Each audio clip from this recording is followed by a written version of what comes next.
اعوذ باللہ من الشیطان الرجیم من حمزہ ونفخہ ونفثہ۔ آیت نمبر ہے 115 سورہ النساء۔ اعوذ باللہ من الشیطان الرجیم بسم اللہ الرحمن الرحیم ومن یشاقق الرسول من بعد ما تبین له الہدی ویتبع غیر سبیل المؤمنین نولہ ما تولی وَنُسْلِهِ جَهَنَّمَ وَسَاءَتْ مَصِيرًا۔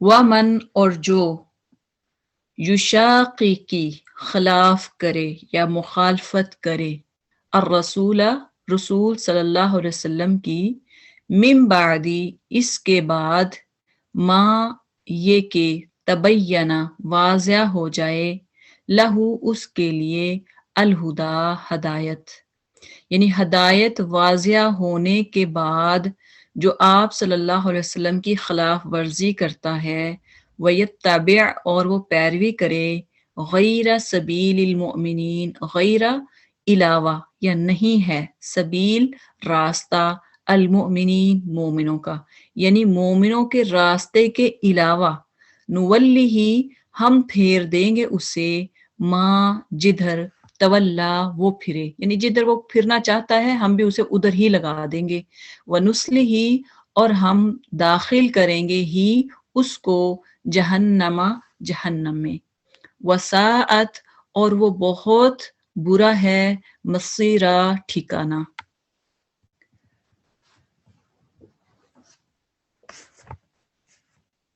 وَمَن يُشَاقِقِ الرَّسُولَ اور جو کوئی رسول صلی اللہ علیہ وسلم کی مخالفت کرے، جو شخص رسول صلی اللہ علیہ وسلم کی مخالفت پر کمر بستہ ہو اور وہ اہل ایمان کی روش کے سوا کسی اور روش پر چلے، حالانکہ اس پر راہ راست واضح ہو چکی ہو، تو اس کو ہم اسی طرف چلائیں گے جدھر وہ خود پھر گیا اور اسے جہنم میں جھونکیں گے جو بدترین جائے قرار ہے۔ اب اس میں کہ جو شخص رسول صلی اللہ علیہ وسلم کی مخالفت پر کمر بستہ ہو، کیا مطلب ہے اس کا؟ یعنی اس سے مراد وہی صاحب یا وہی شخص جو کہ منافق تھا اور اس نے اپنا فیصلہ منوانے کے لیے، اپنے حق میں فیصلے کے لیے جب اس نے دیکھا کہ اب یہ میرے خلاف آپ صلی اللہ علیہ وسلم کا فیصلہ آیا ہے، تو اس وقت پھر اس نے اسلام یعنی وہاں سے مدینہ کو چھوڑ دیا اور اسلام سے بھی اس نے منہ پھیر لیا اور وہاں سے وہ چلا گیا۔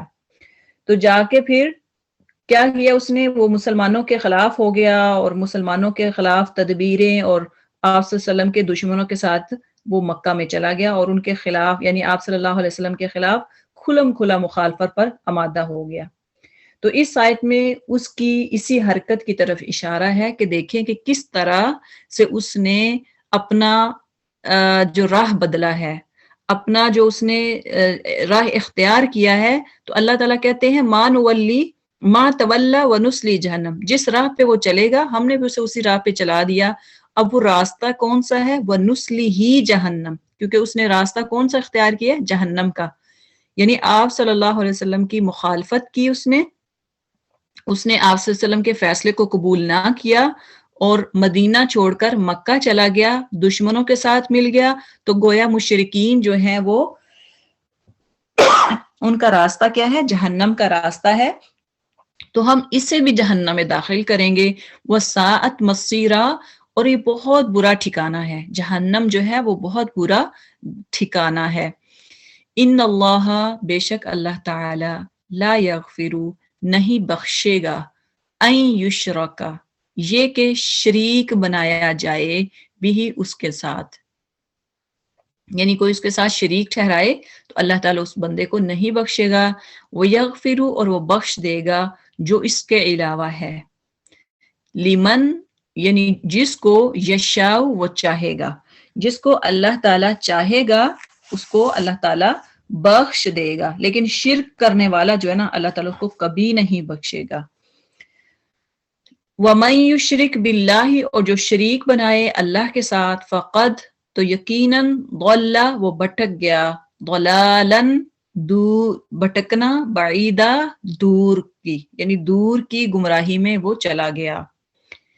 ان اللہ لا یغفر، اسے اللہ تعالیٰ قطعا نہ بخشے گا، یعنی کبھی نہیں بخشے گا کہ اس کے ساتھ شریک مقرر کیا جائے۔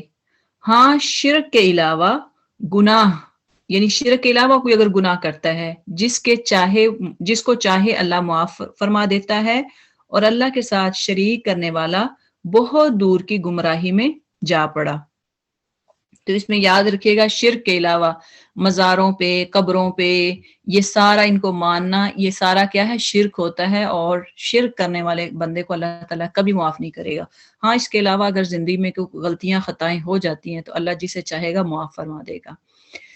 اگلی آیت ہے این یدعونا، نہیں یدعونا وہ سب پکارتے، من دونہ اس کے سوا، الا مگر، یہ الا آ گیا نا، تو یہاں پہ ان کا معنی ویسے تو ہوتا ہے یہ کہ، لیکن یہاں معنی آیا نہیں کے معنی میں، کیونکہ ان کے بعد یہاں پہ الا آ گیا ہے، تو الا کا مطلب ہے کہ ان لا کے معنی میں چلا گیا، لا یعنی نہیں کے معنی میں۔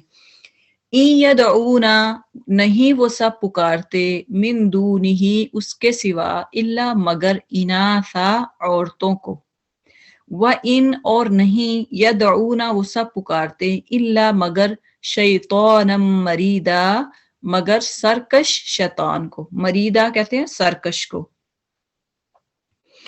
یہ تو این یدعون من دونہ، یہ تو اللہ کو چھوڑ کر صرف عورتوں کو پکارتے ہیں، اور دراصل یہ صرف سرکش شیطان کو پوجتے ہیں، یعنی ریبل یا سرکش شیطان کو پوجتے ہیں۔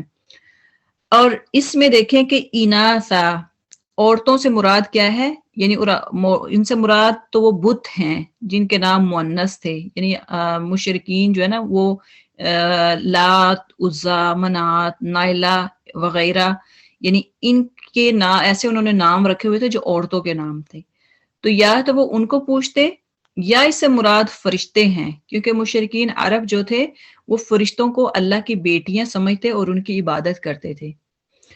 تو آگے فرمایا کہ دراصل یہ صرف سرکش شیطان کو پوجتے ہیں، تو بتوں، فرشتوں اور دیگر ہستیوں کی عبادت دراصل شیطان کی عبادت ہے۔ اگر کوئی کسی قبر کی، کسی مزار کی، کسی جگہ پہ کوئی عبادت کرتا ہے یا ان کو سجدہ کرتا ہے، تو دراصل وہ کس کی عبادت کر رہے ہیں؟ شیطان کی، کیونکہ شیطان ہی انسان کو اللہ تعالیٰ سے چھڑا کر یا اللہ کی عبادت سے چھڑا کر دوسروں کے آستانوں اور چوکھٹوں پر جھکاتا ہے۔ تو سمجھ لیں کہ جو بندہ اپنا سر اللہ کے آگے جھکانے کی بجائے کسی غیر کے آگے جھکائے، خواہ وہ کوئی بھی ہو، چاہے وہ زندہ ہو یا مردہ ہو، تو اس کے آگے جھکاتا ہے تو گویا وہ شیطان کی عبادت کرتا ہے۔ اب اللہ تعالیٰ فرماتے ہیں لعنہ اللہ، جسے اللہ نے لعنت کی ہے، لعنت کی اس پر اللہ نے، وقال اور کہا شیطان نے، لأتخذن ضرور بضرور میں لے لوں گا، لا جب آتا نا لام الف کے ساتھ نہیں، لام فتحہ کے ساتھ، اس کے بعد اتخذن، ذن اینڈ پہ نون مشدد آتا ہے یعنی غنہ آتا ہے، اس کا مطلب ہوتا ہے ضرور، یعنی اس میں اتنی تاکید ہوتی ہے نا کہ اللہ کہتا ہے ضرور ایسا کروں گا۔ جیسے ڈیٹرمنڈ آپ کوئی کام کرنا چاہے تو آپ ڈیٹرمنڈ ہوں تو آپ کہتے ہیں میں ضرور ایسے کروں گی، تو ایسے ہی لا شروع میں آ جائے اور اینڈ پہ نون مشدد آ جائے تو اس کا مطلب ہوتا ہے ضرور بضرور میں لے لوں گا، من عبادک تیرے بندوں سے، نصیبہ عبادک یعنی عباد ہوتا ہے بندے، یہ جمع ہے، اور عبد کی جمع ہے، عبد ہوتا ہے ایک بندہ، عباد یعنی زیادہ بندے، تو من عبادکا تیرے بندوں سے، کا اللہ کی طرف اشارہ ہے، وہ کہہ رہا ہے شیطان کہ میں تیرے بندوں سے ضرور لے لوں گا، نصیبہ ایک حصہ، مفروضہ مقرر کیا ہوا، مقرر۔ اب کہا لعنہ اللہ، جسے اللہ نے لعنت کی ہے اس نے بیڑا اٹھایا ہے کہ تیرے بندوں میں سے میں مقرر شدہ حصہ لے کر رہوں گا، یعنی شیطان نے اللہ تعالیٰ نے شیطان پر لعنت کی تھی، تو یہاں وہی بات ہو رہی ہے کہ اللہ نے کس پر لعنت کی ہے؟ شیطان پر، تو اس نے کیا کہا کہ میں ضرور تیرے بندوں سے مقرر حصہ لے رکھوں گا. اب دیکھیں کہ مقرر شدہ حصے سے مراد وہ نظر و نیاز بھی ہو سکتی ہیں جو مشرکین اپنے بتوں اور قبروں میں جو مدفون اشخاص کے نام نکالتے ہیں، اور جنوں کا وہ کوٹا بھی ہو سکتا ہے. یعنی قبروں میں جو فوت ہو گئے ہیں اور بت، ان کے نام، اور یعنی نظریں چڑھانا، نظریں ماننا، نیازیں دینا، دیگیں اتارنا، دوسروں کے نام پہ خیرات کرنا کہ ثواب اس کو جائے. تو یہ سارا آج کل ایک نئی بدعت جو چھڑی ہوئی ہے، جس کو میلاد النبی بھی کہا جاتا ہے. تو یہ کیا ہے؟ کس کے نام پہ وہ کس کو خوش کر رہے ہیں؟ نعوذ باللہ، نعوذ باللہ. دیکھا میں نے ایک کلپ کسی نے سینڈ کیا، تو اس میں شیطان بنا ہوا ہے، شاید آپ میں بھی کسی نے بھی دیکھا ہوگا. شیطان بنا اور وہ ناچ رہا ہے، بالکل اس کا وہ اس نے اوپر چڑھایا ہوا ہے شیطان جیسا وہ سارا، اور وہ ناچ رہا ہے اور انہوں نے میوزک لگایا ہے اور منا کیا رہے ہیں؟ میلاد النبی. نعوذ باللہ. تو دیکھیں کہ کیسی کیسی بدعات لوگ نکال رہے ہیں، اور اصل میں کیا ہے یہ؟ کس کو خوش کر رہے ہیں؟ شیطان کو خوش کر رہے ہیں، شیطان کی عبادت کر رہے ہیں. تو اللہ تعالیٰ نے تو اس پہ لعنت کی ہے، اور اس نے قسم اٹھائی تھی کہ میں تیرے بندوں سے ایک مقرر کیا ہوا حصہ نکالوں گا، اور وہ جہنمیوں کا وہ کوٹا بھی ہو سکتا ہے جنہیں شیطان گمراہ کر کے اپنے ساتھ جہنم میں لے جائے گا. تو اللہ تعالیٰ ہمیں ایسے لوگوں سے بچائے جو بدعات کرتے ہیں، جو بدعات کرنے والے ہیں. اللہ تعالیٰ ان کو ہدایت دے. آگے فرمایا وَلَأُضِلَّنَّكُمْ وَلَأُضِلَّنَّهُمْ وَلَأُمَنِّيَنَّهُمْ، اور انہیں راہ سے بہکاتا رہوں گا. اور ضرور بس ضرور، اب یہاں پہ بھی پھر آ گیا لا، آ گیا شروع میں لَأُمَنِّيَنَّ، نون پہ دمہ آ گیا، غنہ آ گیا نون، اور شروع میں لام. اس کا مطلب بھی ضرور ہے، ضرور بس ضرور باطل امیدیں دلاتا رہوں گا، ہم انہیں، یعنی ایسے امیدیں دلاؤں گا کہ جو باطل ہوں گی. وَلَا آمُرَنَّهُمْ، اور ضرور بضرور میں حکم دوں گا.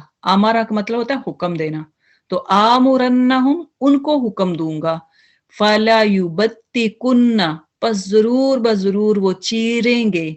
آذان الانعام، آذان اذن سے ہے، اذن کہتے ہیں کان کو، آذان کانوں یعنی جمع ہے. الانعام کس کے کانوں کو؟ جانوروں کے کانوں کو وہ کاٹیں گے، چیریں گے. وَلَآمُرَنَّهُمْ، اور ضرور بضرور میں ان کو حکم دوں گا. فَلَا يُغَيِّرُنَّ، پس وہ ضرور بضرور تبدیل کر دیں گے. خلق اللہ، اللہ کی بنائی ہوئی صورتوں کو. خلقہ تخلیق سے ہے، یعنی اللہ کی جو تخلیق ہے، یہ اللہ کی بنائی ہوئی صورتیں ان کو ضرور تبدیل کروں گا.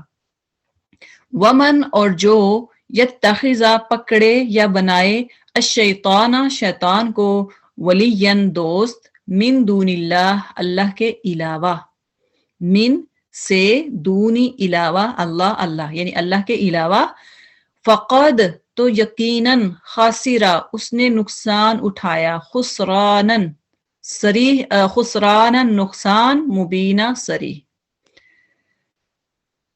وَلَأُضِلَّنَّهُمْ، اور انہیں راہ سے بہکاتا رہوں گا اور باطل امیدیں دلاتا رہوں گا، اور انہیں سکھاؤں گا کہ جانوروں کے کان چیر دیں، اور ان سے کہوں گا کہ اللہ کی بنائی ہوئے صورت کو بگاڑ دیں. سنو، جو شخص اللہ کو چھوڑ کر شیطان کو اپنا رفیق بنائے گا وہ صریح نقصان میں ڈوبے گا. اب دیکھیں کہ یہ شیطان نے قسم اٹھائی تھی، واللہ تاللہ، اللہ کی قسم، اللہ کی قسم، میں نے تیرے بندوں کو ضرور بہکاؤں گا. اب نمبر 1 اس نے کیا قسم اٹھائی ہے؟ وَلَأُضِلَّنَّهُمْ، بہکانا. اب دیکھیں کہ ہم انسان ہیں، بھٹک جاتے ہیں. تو یہ بھٹکنا یعنی جب آپ سیدھے راستے سے، آپ صحیح جو معروف کی راہ ہے اس کے چلتے چلتے آپ، جب آپ راستہ آپ کا پھسل جاتا ہے، آپ کا پاؤں پھسل جاتا ہے سیدھے راستے سے منکر کی طرف، غلط راستے کی طرف، تو پھر سمجھ جائیں کہ یہ راستہ جو ہے وہ شیطان کا راستہ ہے، اور اس کو چوز نہیں کرنا. شیطان کو راستے کو جب آپ دیکھیں کہ وہ راستہ جس میں قرآن اور سنت کے خلاف ہے، جس میں آپ صلی اللہ علیہ وسلم کے طریقے کے خلاف کوئی بات ہے، سمجھ جائیں یہ شیطان کا راستہ ہے، اور انسان ہم بھٹک گئے ہیں، فوراً اپنے آپ کو وہاں سے نکال لیں. چاہے وہ آپ کو دکھنے میں آپ کو بڑا گولڈن نظر آئے گا، آپ کا دل کرے گا اس میں چلا جاؤں، اس میں ڈوب جاؤں، اس میں تو بہت زیادہ ہماری خواہشات پوری ہو رہی ہیں، اس میں ہماری زندگی بہت آسان ہے، لیکن سمجھ جائیں کہ وہ شیطان کا راستہ ہے، اور اگر ہم اس کے راستے پہ چلیں گے گویا شیطان کی عبادت کرنا ہے. نمبر 2 کیا ہے؟ وَلَا أُمَنِّيَنَّهُمْ، باطل امیدیں دلاتا رہوں گا. اب اس میں کیا ہے؟ یہ وہ باطل امیدیں ہیں جو شیطان کے وسوسوں اور دخل اندازی سے پیدا ہوتی اور انسانوں کی گمراہی کا سبب بنتی ہیں. شیطان وسوسے ڈالتا ہے نا، وہ وسپر کرتا ہے آ کے، اور ایسے ایسے انسانی خیالات، بیٹھے بیٹھے ہم کہاں سے کہاں پہنچ جاتے ہیں، کہاں سے کہاں کچھ نہ کچھ سوچتے رہتے ہیں. غلط سوچنا، جب انسان سوچتا ہے نا، غلط سوچتا ہے، پھر اس کے بعد اس کو کرنے کی کوشش کرتا ہے. تو اس لیے سوچ اگر آپ کو دیکھیں کہ جو قرآن و سنت کے خلاف سوچ ہے، ایسی سوچ جو آپ کو مگن کر دے گی دنیا کی زندگی میں، اسے فوراً اپنے آپ کو نکال لیں. سمجھ جائیں یہ شیطان کا وسوسہ ہے، وہ آپ کے ساتھ وسپر کر رہا ہے آپ کے کان میں، آپ کو پتہ نہیں چلتا، لیکن ہوتا وہ شیطان کا وسوسہ ہے. وہ آپ کے کان میں آ کے پھس پھس کرتا ہے، لیکن انسان کو سمجھ نہیں آتی کہ یہ شیطان ہے. وَلَا آمُرَنَّهُمْ، اور ضرور بضرور میں حکم دوں گا انہیں، یعنی ان بندوں کو، ان لوگوں کو میں حکم دوں گا. اب دیکھیں کہ کیا حکم دوں گا؟ فَلَا يُغَيِّرَنَّ خَلْقَ اللَّهِ، کہ وہ اللہ کی تخلیق، یعنی اللہ تیری جو بنائی ہوئی صورتیں ہیں نا اس کو تبدیل کر دیں گے. اب تغیر جو ہے خلق اللہ میں، تبدیلی جو ہے، اس کی کئی صورتیں ہو سکتی ہیں. آپ چاہیں تو اس کو لکھ لیں، یعنی اللہ کی تخلیق کو بدلنا، اس کی کئی صورتیں ہیں.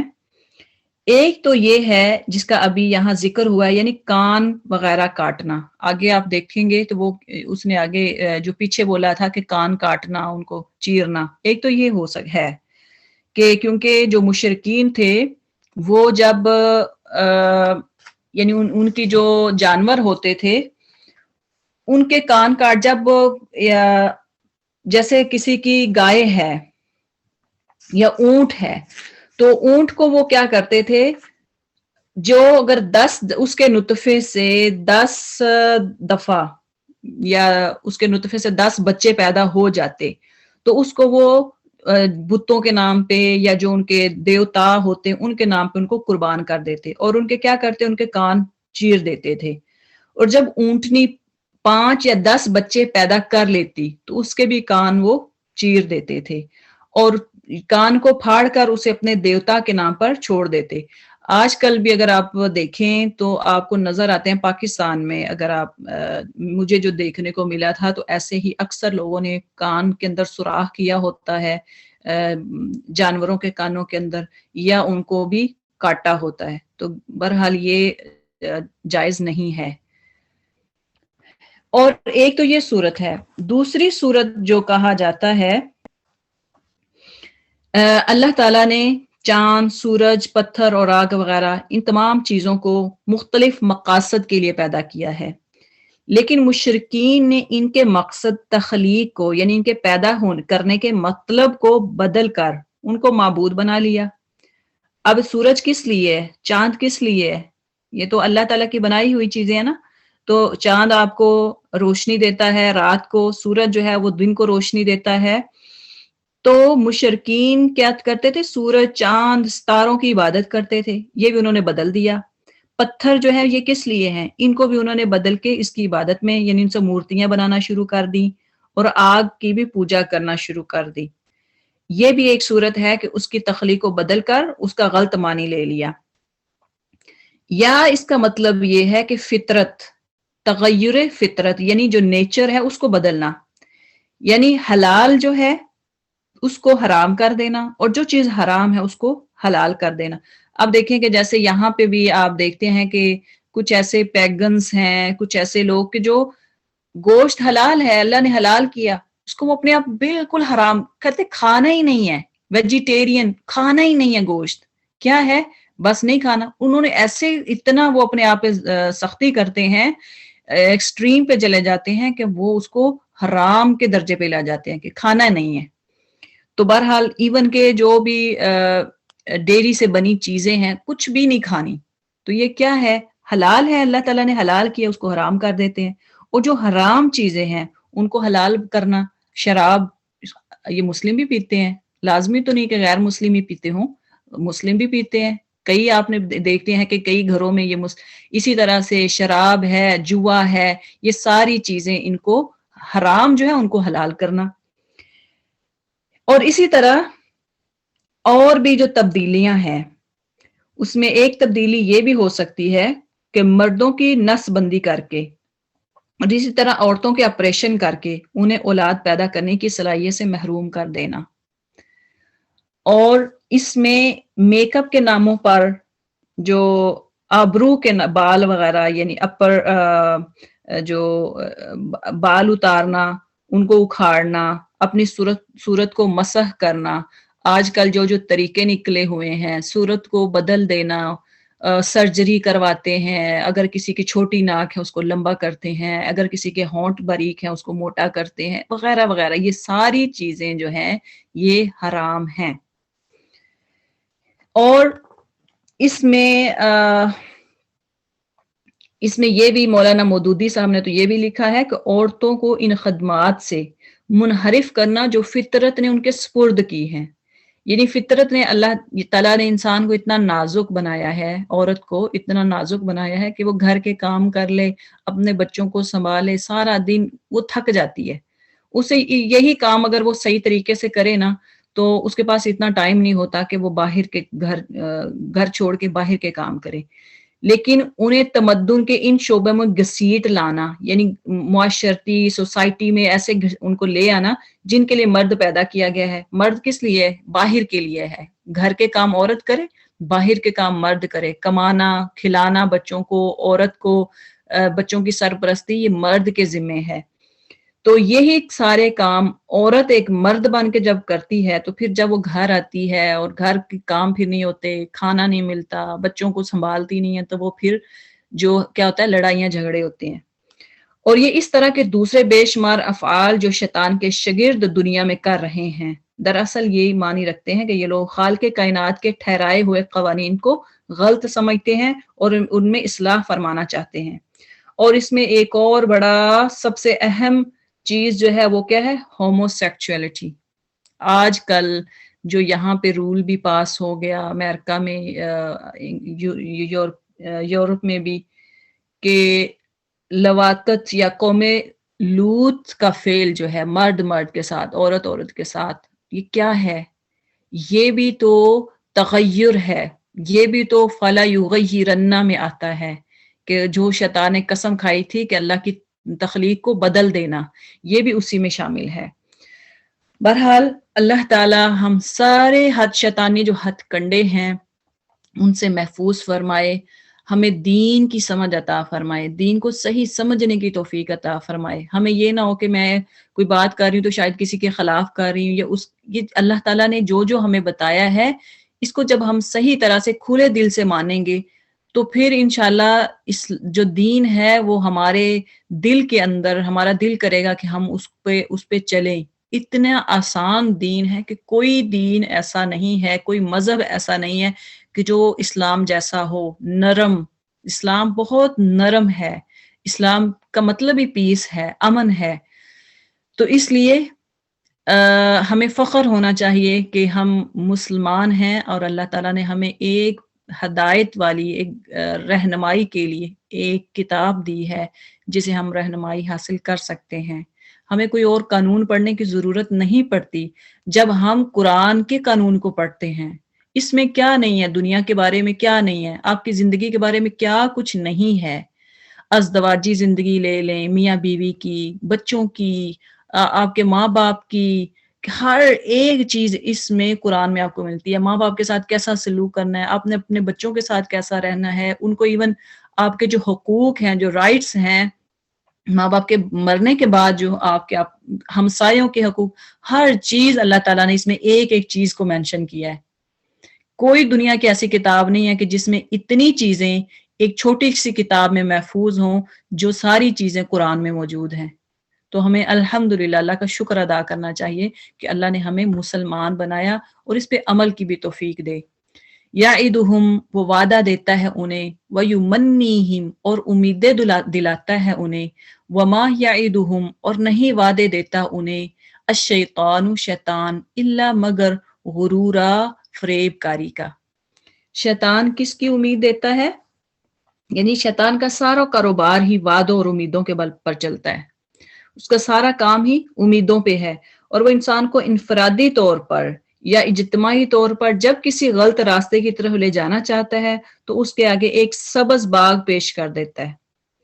کسی کو انفرادی لطف و لذت اور کامیابیوں کی امید، کسی کو قومی سربلندیوں کی توقع، کسی کو نوع انسانی کی فلاح و بہبود کا یقین. یعنی کسی نہ کسی کو کوئی نہ کوئی وہ امید دلاتا ہے کہ کوئی سیاست دان ہے تو اس کو کہتا ہے تجھے کرسی یہ ملے گی، یہ پہلے یہ کام کرو. یعنی تمہیں پرائم منسٹر بنا دیا جائے گا، تمہیں باقی جو وزیر بنایا جائے گا، مشیر بنایا جائے گا. پھر وہ کام انسان غلط بھی صحیح کرتا کرتا وہ غلط بھی کرنا شروع ہو جاتا ہے اس لالچ میں آ کر. اسی طرح سے دنیا کی دیکھیں کہ امیدیں عام جو انسان ہے اس کو بھی اتنی امیدیں دلانا کہ تو امیر ہو جائے گا، تیرے پاس بڑی دولت آ جائے گا، اچھا چل چوری کر، تیرے پاس ایک دم تو امیر ہو جائے گا، تو یہ کام کر، وہ کر، لاٹری نکال، فلاں کر. یہ کیا ہے؟ ان میں وہ گھساتا ہے، وہ آپ کو امید ہوپ دلاتا ہے. جب انسان اس کے پیچھے لگ جاتا ہے پھر گویا کہ وہ اسلام کے راستے سے ہٹتا جاتا ہے. اب اولئک، یہی وہ لوگ ہیں، مأواہم، ان کا ٹھکانہ ہے، جہنم، جہنم. یعنی یہی لوگ ان کا ٹھکانہ جہنم ہے. ولا یجدون، اور نہیں وہ سب پائیں گے، عنہا، اس سے، محیصا، کوئی بھاگنے کی جگہ.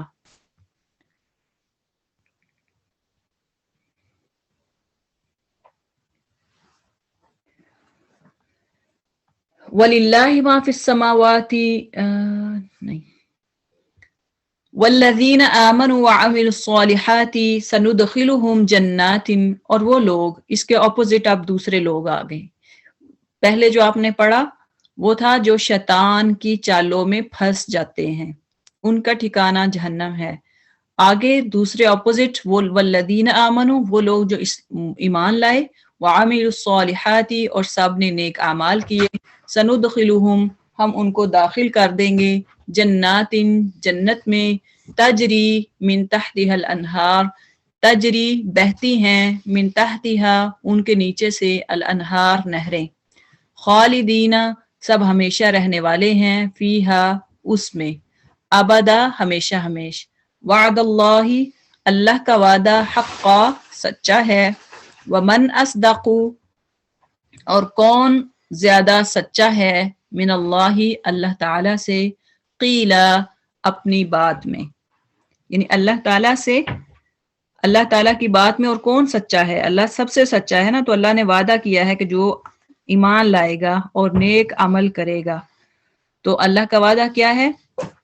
سندخلہم جنات، تو وہ ایسے جنت میں داخل کرے گا جس کے نیچے نہریں بہتی ہوں گی. تو انسان کا کام کیا ہے؟ ایمان لانا اور عمل صالح کرنے، یہ دو کام. تو اللہ کا وعدہ کیا ہے؟ اس کو جنت میں داخل کرنا جس کے نیچے نہریں بہتی ہوں گی اور وہ ہمیشہ رہتے ہوں گے. یہ اللہ کا وعد، اللہ حقا، اللہ نے کہا اللہ کا وعدہ سچا ہے. ومن اصدق من اللہ قیلا، اور کون زیادہ سچا ہے اللہ تعالیٰ سے اس کی بات میں. تو بہرحال ہمیں اللہ تعالیٰ پہ یقین ہے. آمنت باللہ وملائکتہ وکتبہ ورسلہ والیوم الآخر والقدر خیر وشر، ان ساری باتوں پہ ایمان لانا کہ اللہ تعالیٰ سچا ہے. لیسا بامانیکم، نہیں ہے، بامانیکم، تمہاری آرزوؤں پر.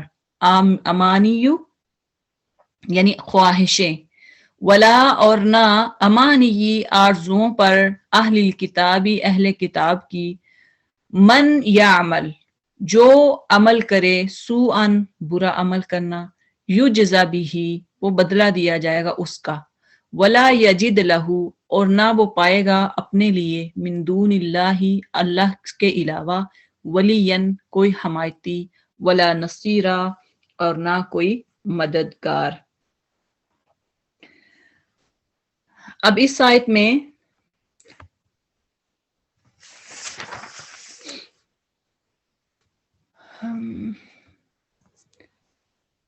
لیسا بامانیکم ولا امانی اہل الکتاب، انجام کار نہ تمہاری آرزوؤں پر موقوف ہے، یعنی آخرت کا سلسلہ کہ جنت کس کو ملے گی جہنم کس کو ملے گی، نہ تو تمہاری خواہشوں پر موقوف ہے نہ اہل کتاب کی خواہشوں پر یا آرزوؤں پر۔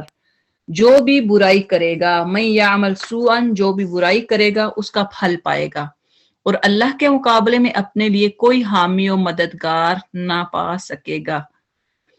یعنی یہود و نصارہ کیا خواہش کرتے تھے، وہ کیا کہتے تھے کہ ہم جنت پائیں گے، ہم تو نعوذ باللہ انبیاء کے بڑے قریب ہیں، ہم ان کے خاندانوں میں سے ہیں، لہٰذا ہم جنت پائیں گے۔ نصارہ کہتے تھے ہم جنت لیں گے، لیکن اللہ تعالیٰ کہتے ہیں کسی کی خواہش پہ اس کو جنت یا جہنم نہیں ملے گی، یہ اللہ کے ہاں ہے، اللہ دیکھے گا، اللہ ڈیسائیڈ کرے گا کون جنت میں جائے گا اور کون جہنم میں جائے گا۔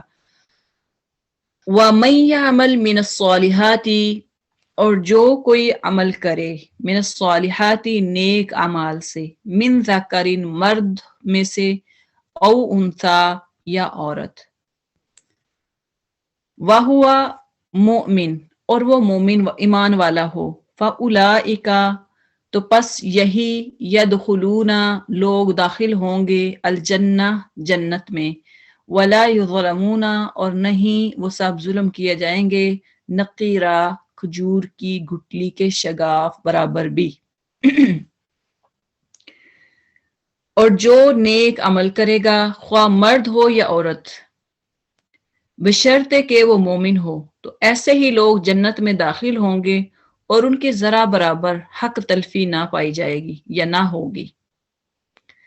اب دیکھیں کہ کھجور کیا ہے، نقیرہ، نقیرہ کہتے ہیں کھجور کی گھٹلی کے شگاف برابر بھی۔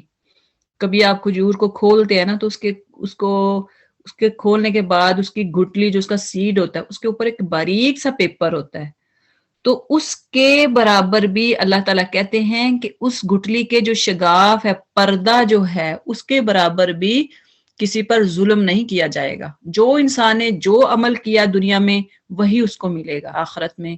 وَمَنْ أَحْسَنُ دِينًا اور کون ہے زیادہ اچھا دینا دین میں، ممن اس شخص سے جو اسلمہ جھکا دے وجہہ اپنا چہرہ للہ اللہ کے لیے، وَهُوَ مُحْسِنٌ اور وہ نیکی کرنے والا ہو، وَاتَّبَعَ اور وہ پیروی کرے ملت ابراہیم ابراہیم کے دین کی، حنیفہ جو یکسو تھے، یعنی یکسو حریفہ جو مطیع و فرما بردار تھے، واتخذ اور پکڑا اللہ نے ابراہیم علیہ السلام کو خلیلا اپنا دوست۔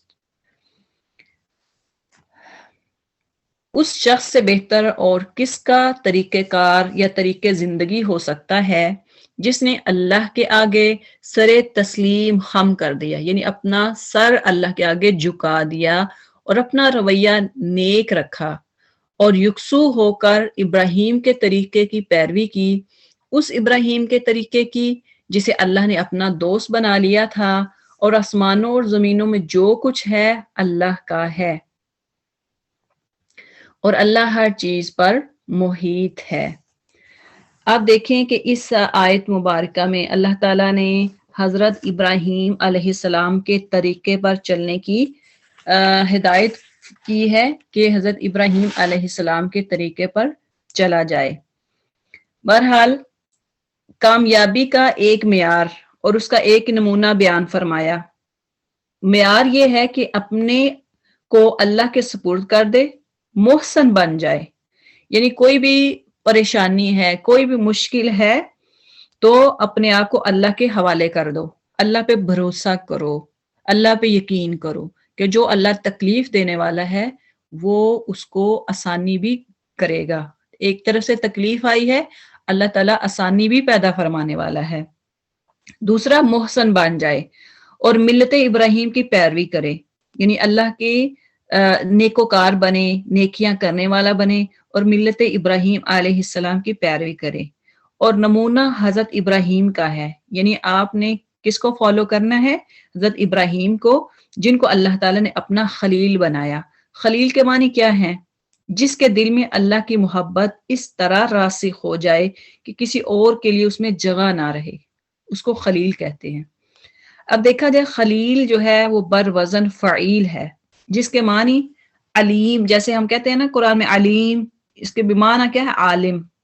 اور بعض کہتے ہیں کہ بمعنی مفعول ہے. خلیل جیسے آپ کہتے ہیں کبیر، جمیل، لاسٹ ٹائم بھی آپ کو بتایا تھا کہ اس کا مطلب جو فعیل کے وزن پہ جو نام آتے ہیں نا، جیسے خلیل ہے، کبیر ہے، جمیل ہے، تو اس کا یہ ایکسٹریم پہ میننگ اس کا ہوتا ہے بہت زیادہ محبت کرنے والا. خلیل بہت پیار کرنے والا، کبیر بہت بڑا.